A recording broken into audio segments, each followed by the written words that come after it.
skeptical because of his record before he came to Kenya. Then he became the national team coach, and then we built a rapport. And the moment I received, the news was still filtering in that he's passed on. I tried calling him on both his two numbers on WhatsApp, and I couldn't really reach him.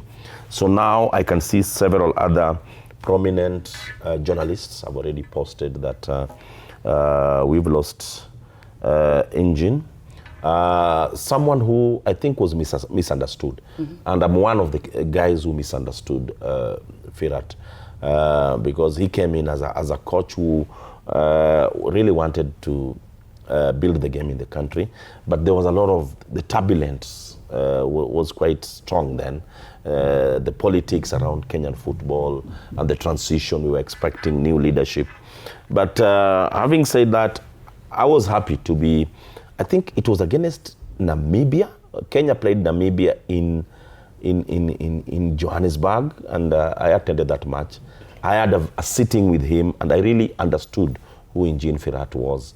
Engin was a passionate coach who really loved the game, and he really loved the country, and he couldn't understand why the negatives were coming his way when he was the coach.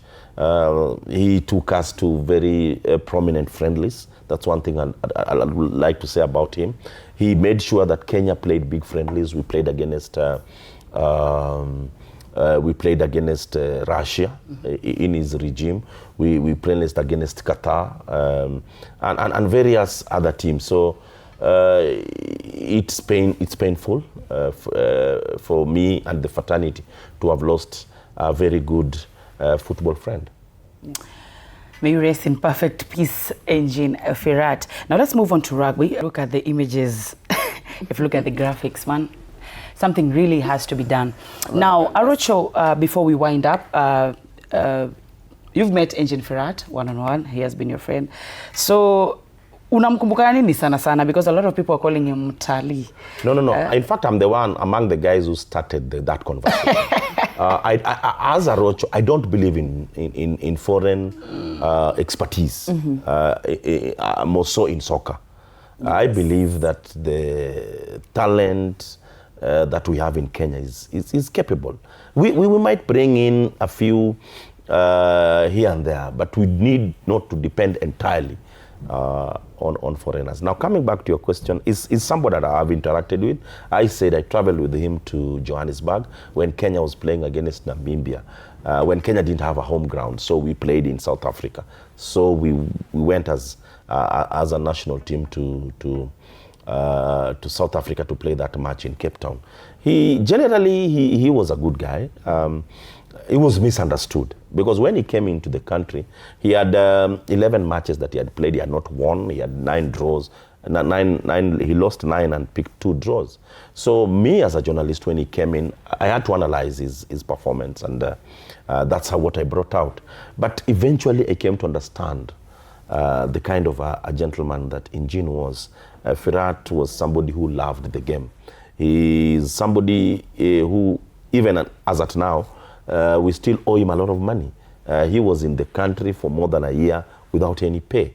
So this is somebody who was so passionate about the game. And once again, I'm saying it on this show, that we as a country misunderstood Engin Firat until eventually when we started posting results, and we had very high-profile friendlies in his regime. And I'd like to take this opportunity to wish his family some very... it's a hard time, and we need to wish them well now that Engin is no more. Namiso, Nafuna. Yes. Did you ever interact with Engin Firat? Or what was your take, him as Harambee Stars coach during that time? I did not interact with him directly, but just as Arocho said, I was among the many Kenyans who were very, very skeptical with his presence. And then we started, later on, when the results started coming in, it's when we were like, maybe we should have given him a chance.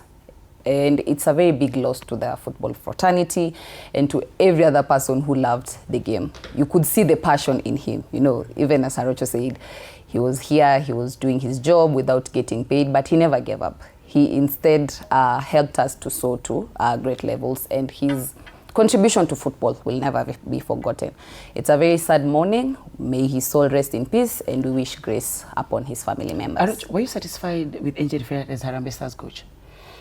Initially, you as an individual. Initially, as she said, I was skeptical. Because I go by facts. Yeah, as sure. journalists, you'll go by facts. You somebody is presented, you'll go through his CV and perhaps peruse and get to know him more. But eventually, I started getting to know who Engin was.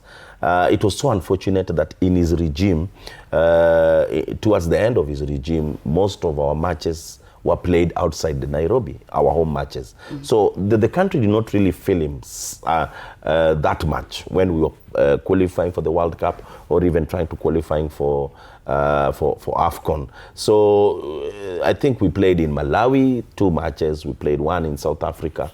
So basically our home matches, we didn't really feel him as such. But the few moments that we had with Firat as a national team coach, he was so passionate guy. You could feel, you could even see him in the stadium pushing the boys and making sure that we played well. But once again, I'm going to say it on this show, he gave us high-profile friendlies. It's unlike Kenya playing against Russia. We played against Russia, something that even me, I never thought that it could have happened. We even had a shot at times, I think, there was, is it England? There were rumors that we were going to play England or Germany because of the kind of connections and the network that Engin had. Well, before we wind up, just a polite reminder of the question of the day. We have some few feedbacks that are there. Which team do you think will win the FA Cup this season? WhatsApp 0793-267-279 and Instagram at T47 Kenya, Facebook T47 Kenya, and X TV47 Digital. Let's look at some of the feedback. I can see Collins Kipkem Oikos Gay from Facebook. Team ni moja na ni Gunners. Arsenal fans are very, very ready.